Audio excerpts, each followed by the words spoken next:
Carla, soy gestora de enfermería y el día de hoy les voy a hablar sobre el baño en ducha y el baño en cama. ¿Qué es el baño en ducha o el baño en cama? Es generalmente el baño que se realiza para el paciente para generar lo que es la limpieza del cuerpo y evitar poder así las infecciones que tienen cada uno de nuestros pacientes. ¿Cuáles son los implementos principales que vamos a utilizar para realizar estos baños, ya sea en cama o en ducha? Vamos a utilizar una toalla, las toallitas, un champú, también una silla, jabón líquido, vamos a utilizar la pijama o la ropa limpia que vaya a utilizar nuestro paciente, guantes, sandalias y una silla de ruedas en caso de que el paciente lo necesite. ¿Qué precauciones tenemos que tener en cuenta al momento de realizar esto? Es no permitir que el paciente esté solo o que ponga la tranca del baño. Otro es realizar el lavado de manos antes y después para poder higienizarnos y estar seguros de que no tenemos ningún tipo de infección que podamos darle a nuestro paciente. Verificar que la temperatura del agua esté correctamente, ya que tenemos que algunos pacientes se bañan con agua fría y unos con agua tibia. Otro es proporcionar una silla al usuario si él no se puede mantener mucho tiempo de pie. Como tal, hay unos pacientes que ellos se pueden tener de unas baranditas. Si no las tienen, es necesario utilizar una silla de ruedas. Acompañar al usuario, es decir, no dejar al usuario solo, porque en cualquier momento nosotros nos podemos voltear y el paciente se nos puede estar cayendo. Y el sexto es nunca dejar solo al paciente, ya que ellos pues son muy delicados y requieren que estemos pendientes de ellos en todo el momento. El orden del lavado de manos se realiza desde arriba hacia abajo y de lo limpio a lo sucio. Entonces nosotros tenemos un orden para realizarlo. Entonces se inician los ojos, la cara, la boca, el cuello, los hombros, las manos, los brazos, el tórax, el abdomen, piernas y pies. Y por último la región genital o el lavado de genitales y la espalda. ¿Cuál es el procedimiento? Importantísimo al principio de realizar cualquier procedimiento que vamos a tener con ellos es explicarle al paciente qué vamos a realizar. ¿Por qué? Porque puede que no les expliquemos y ellos se van a sentir muy incómodos al momento de nosotros realizar este tipo de procedimiento. Segundo es preparar el baño o la cama en la que vayamos a realizar pues dicho baño. Si es en cama hay que tener en cuenta que podemos tener una sábana de movimiento o también utilizar las que son que se le ponen debajo al paciente, que es una bolsa plástica. La tercera es ayudar al paciente a ir al baño si se realiza el baño en ducha, si no, acomodar al paciente estable en nuestra cama. Si es necesario, se utiliza una silla de traslado, que en este caso sería la silla de ruedas para trasladar al paciente. También tenemos lo que es ayudar a quitar la ropa de nuestro paciente. Si él solo lo puede hacer, perfecto, si no, pues también hay que ayudarle a él, obviamente teniendo en cuenta que debemos proporcionarle 100% de la privacidad y que el paciente esté cómodo. El siguiente es observar que el paciente no tenga ningún tipo de lesión, ningún tipo de úlcera o cómo está el estado general de nuestro paciente. Ayudarle a entrar al baño con cuidado. Si requiere obviamente el baño en ducha, hay que tener cuidado al momento de ingresarlo. Y si es baño en cama, que el paciente no se nos vaya a caer para ningún lado. Otro es dejar al paciente que se bañe solo si la condición lo permite. Si el paciente no puede realizar el baño solo en ducha, hay que acompañarlo y pues ayudarle. Lo último es ayudarlo a lavar sus manos y nosotros también tenemos que realizar el lavado de manos antes y después. Y por último, ayudar a vestirlo, secar su espalda y miembros inferiores, superiores. Por último, ya para finalizar todo lo que es el baño tanto en cama o en ducha, tenemos que tener en cuenta descartar la ropa sucia, trasladarlo a la unidad en silla de ruedas. Otra cosita es que la silla de pato, en caso de que utilicemos la silla de pato, no se puede utilizar para el traslado del paciente, ya que esta silla es un poco desconfiada. Por último, ya terminar el arreglo del personal, es decir, poner la loción, poner la ropa limpia y dejarlo listo en su unidad. Gracias. Uno de los temas más importantes que tenemos que tener en cuenta también referente a los cuidados básicos de nuestro paciente es el aseo genital, en tanto genital masculino como el genital femenino.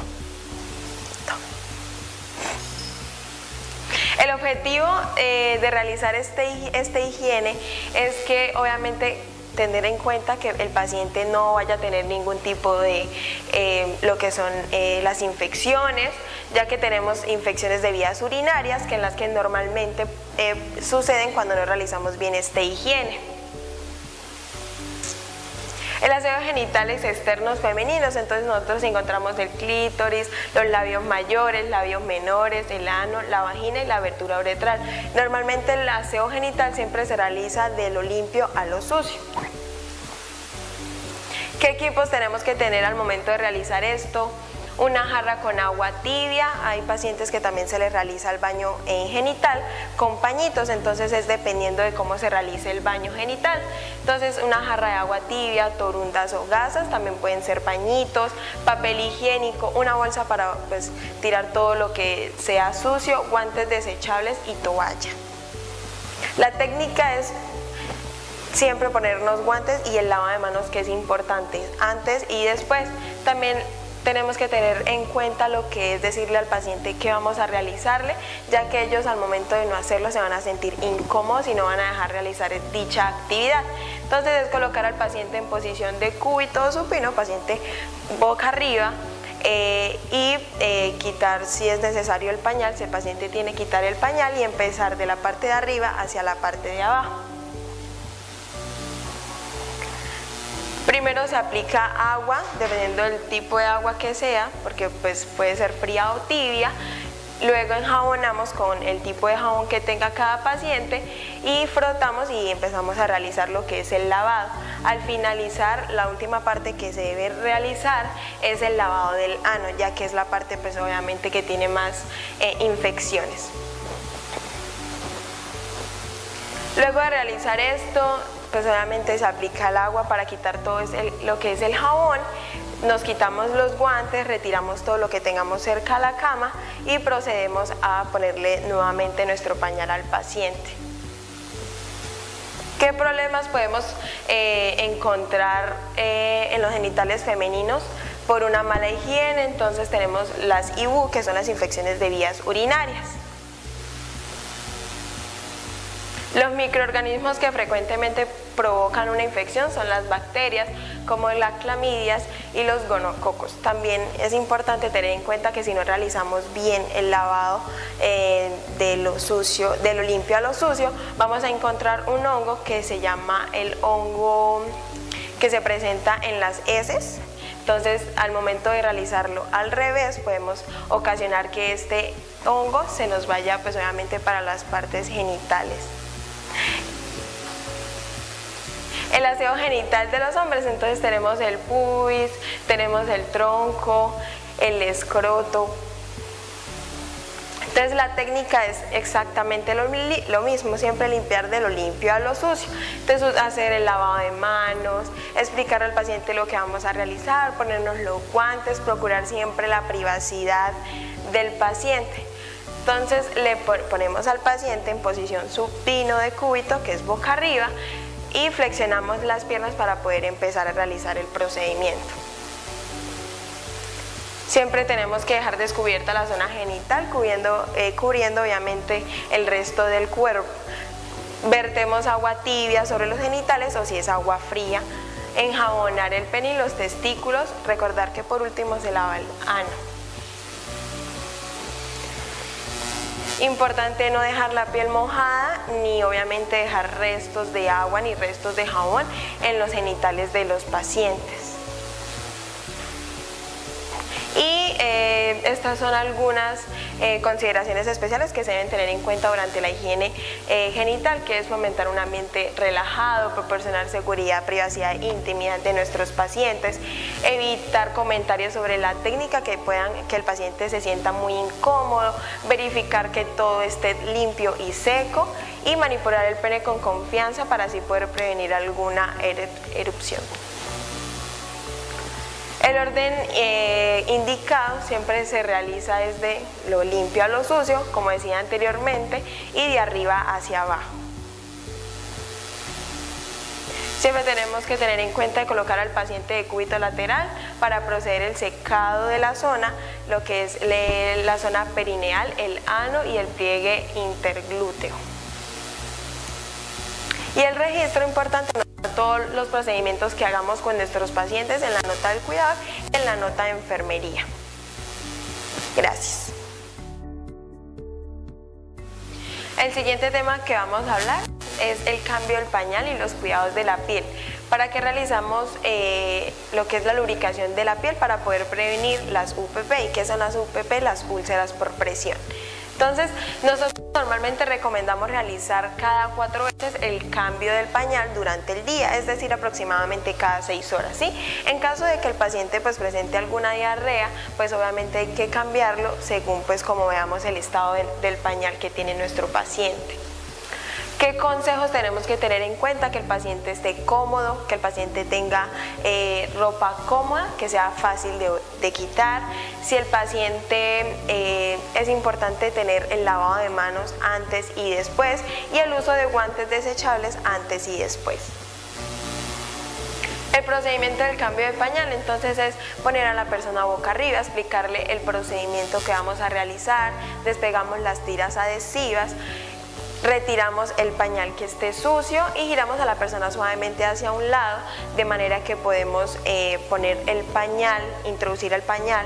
Luego, cuando el pañal esté totalmente introducido en la parte del lado del paciente, lo giramos hacia el otro lado y lo retiramos para que así nos quede mucho más fácil realizar el cambio del pañal. Luego de eso ponemos al paciente boca arriba y terminamos de acomodarlo en la parte de adelante.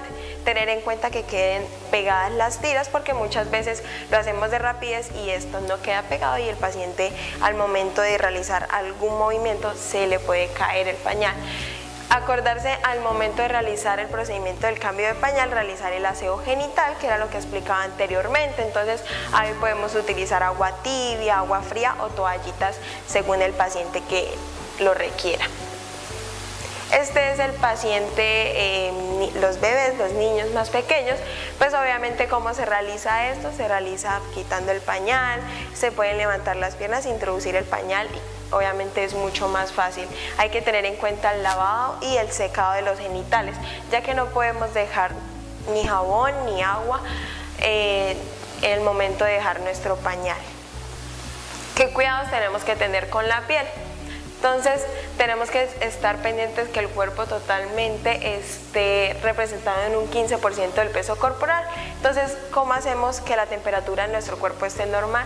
Realizando una buena hidratación, así nos permitir estímulos. ¿Qué son estímulos? Al momento de realizar lubricación de piel podemos hacer o realizar ejercicios con él. También nos sirve para tener funciones metabólicas. Y la piel tiene o está formada por 3 capas principales que son la epidermis, la dermis y la hipodermis. ¿Qué cuidados de enfermería tenemos que tener en cuenta al momento de realizar esto? Entonces es siempre mantener la piel íntegra para poder evitar lesiones o infecciones, mantener la temperatura corporal de nuestros pacientes, prevenir las infecciones, minimizar la pérdida insensible del agua y la movilidad del paciente se altera al momento de la temperatura corporal de nuestros pacientes. ¿Para qué realizamos el cambio de posición? Nosotros realizamos los cambios de posiciones para evitar que el paciente presente úlceras por presión, que son lesiones que ocurren durante el paciente está por mucho largo tiempo en una misma posición. Las UPP es la lesión de origen isquémico localizada en la piel o tejidos subyacentes, es decir, es la pérdida de las sustancias cutáneas. Entonces, si tal vez tenemos un paciente que está boca arriba, estos son los sitios donde podemos encontrar algunas úlceras por presión. Si el paciente está en esta posición, estos son algunos de los sitios donde él puede tener alguna úlcera por presión y si está boca abajo, son estas. La mayoría de las lesiones se producen por la acción combinada de factores, entonces es cuando hay mucha presión, cuando hay mucha fricción o cuando hay ensillamiento. La presión se considera que la presión directa sobre la piel y fundamentalmente sobre las sobre las posiciones que nosotros realizamos. La fricción se genera cuando la superficie roza con otras. Un ejemplo puede ser que tengamos una cama, que la cama está en mal estado y al momento del paciente rozar puede realizar una úlcera por presión. Estos son los estados de las úlceras por presión. Entonces empezamos con el primer estado, que es el eritema no blanqueante. Entonces es cuando vemos una piel rojiza, como cuando mayormente nosotros nos rozamos con algo, la piel está rojiza. En el segundo tenemos la úlcera de espesor parcial, que es ya donde podemos ver lo que es la capa de la piel, la dermis. Entonces, ¿para qué se realizan los cambios de posición? Para poder pues evitar estas úlceras. El tercer estado es la pérdida total del grosor de la piel. Entonces es donde ya vemos la capa subcutánea de nuestros pacientes. Y la última es la pérdida total del espesor de los tejidos, que es donde ya podemos ver los huesos, los tendones y los músculos. Hay que tener en cuenta la inmovilidad. Por no realizar una inmovilidad, entonces podemos presentar algunas úlceras por presión, el deterioro de la piel, la sequedad, el exceso de humedad, la fricción, las heces. Una malnutrición también puede generarnos úlceras por presiones, enfermedades circulatorias y respiraciones y enfermedades neurológicas. Estas son las úlceras por presión. Entonces la primera es donde vemos la piel enrojecida, la segunda es donde ya obviamente se expone lo que es la dermis y la epidermis, la tercera es donde encontramos ya la etapa subcutánea y en la cuarta ya encontramos los músculos y los huesos. Estos son algunos cambios de posición que podemos realizar con nuestros pacientes. Los cambios de posición se realizan cada 2 horas y cada 2 horas se lubrica la piel. Entonces tenemos del lado derecho, supino, tenemos del lado izquierdo, del lado derecho, la sedentación, que normalmente es sentado o acostado.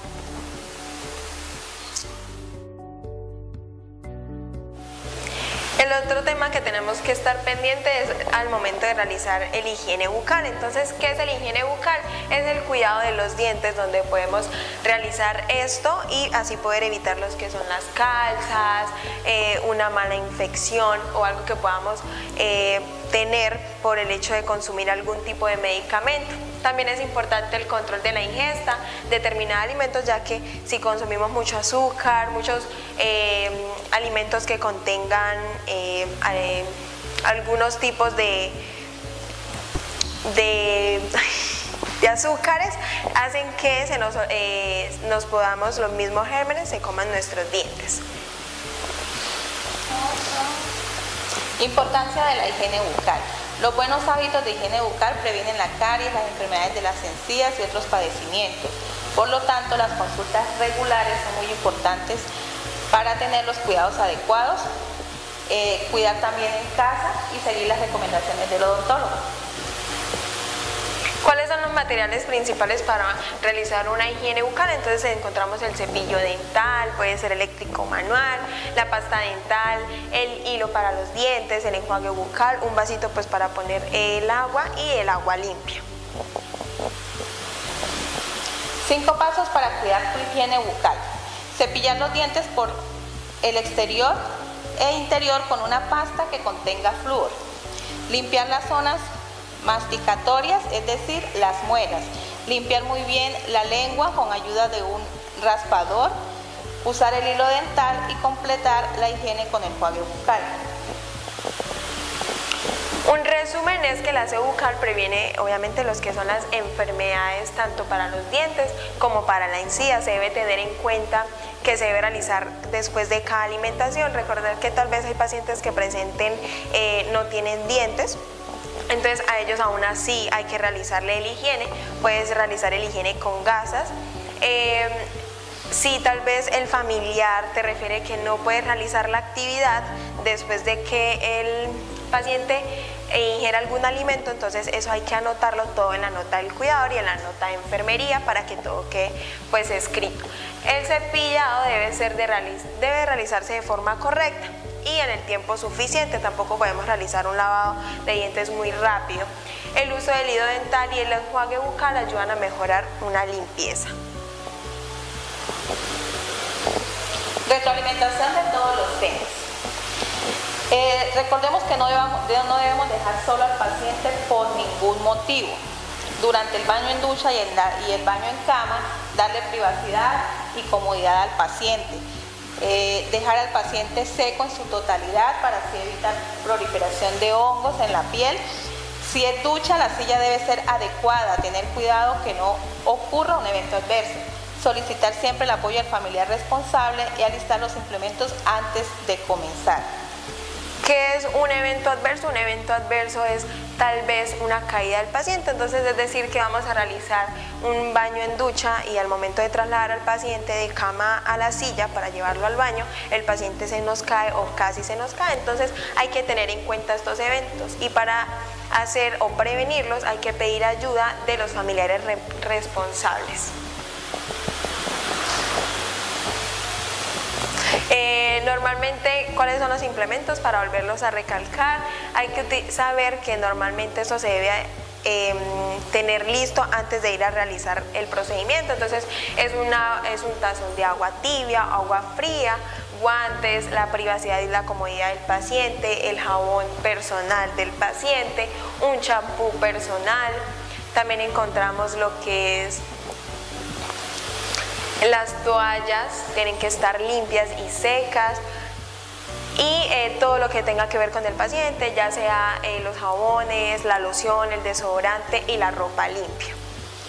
Debemos alistar los implementos siempre antes de comenzar a realizar cualquier procedimiento para no descuidar al paciente. En un descuido se nos puede resbalar, se nos puede caer. En el aseo genital debemos tener en cuenta el lavado de manos antes de realizar el procedimiento, proporcionar la privacidad. Es muy importante siempre tener en cuenta la privacidad del paciente. Si de pronto hay ventanas, cerrar las ventanas, si tiene cortinas, ¿sí? Utilizar guantes al momento de realizar cualquier tipo de procedimiento, secar correctamente las zonas genitales para evitar hongos e infecciones. En el cambio del pañal tenemos que tener en cuenta el por qué realizamos un cambio de pañal. Entonces el cambio de pañal se realiza para evitar o prevenir las IBU, que son las infecciones de vías urinarias, para la prevención de las úlceras por presión y para que el paciente esté con una higiene adecuada. ¿Quiénes son los que pueden realizar el cambio de pañal? Todo personal de salud o el que tenga el conocimiento para realizarlo. Para realizar el cambio del pañal se puede pedir ayuda al familiar responsable. Si el paciente es muy pesado, se puede pedir. Si no, también está la sábana de movimiento con la que podemos un poco ayudarnos. ¿Qué se necesita? El lavado de manos, guantes, cremas. Normalmente cuando uno cambia el pañal siempre se aplican cremas protectoras y la ropa limpia.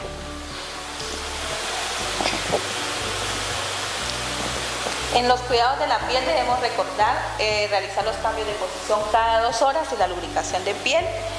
Los cambios de posición deben ser en torno a las manecillas del reloj.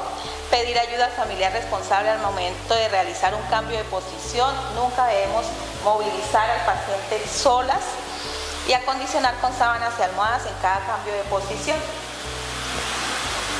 Por último, antes de finalizar, cabe recalcar que al momento de realizar cualquier tipo de procedimiento, cualquier tipo de situación que presente, tenemos que escribirlo en la nota de enfermería, ya que esta es una hoja que nos puede salvar de muchas cosas referentes al paciente, y en la nota del cuidador, pues para que tengan en cuenta que todo lo que se realiza tiene que quedar por escrito y bien diligenciado. Gracias.